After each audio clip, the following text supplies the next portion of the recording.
In today's video, I'm going to teach you how to create a new repository on GitHub.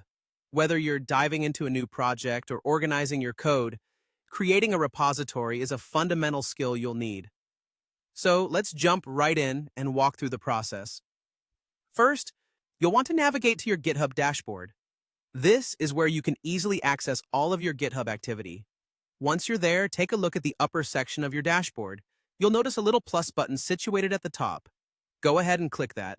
This button is a helpful little shortcut that brings up a drop-down menu filled with options for creating new things like files, gists, and, of course, repositories. In the drop-down that appears, the option you'll want is New Repository. Click on that, and you'll be directed to a fresh page where you can begin crafting your repository. This part is crucial because here you'll provide the backbone details for your new project. Start by giving your repository a unique name. Choose something descriptive that clearly indicates what the project is about. Next, you have the option to add a description. While this is technically optional, providing a brief description of your repository can be incredibly helpful for you and others in understanding what the project entails at a glance. Another important decision to make is whether you want your repository to be public or private. A public repository is visible to everyone on the internet, while a private one is only accessible to you and those you choose to share it with. Think about who needs access to your project before making your decision.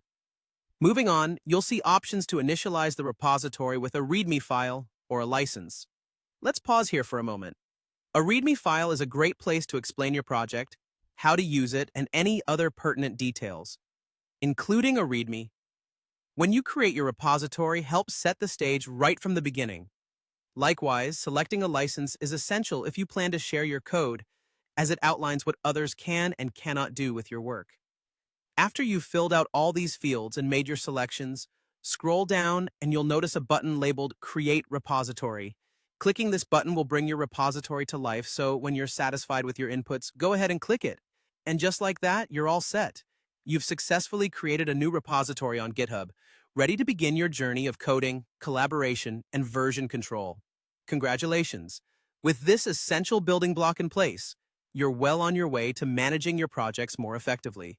Thank you for watching, and happy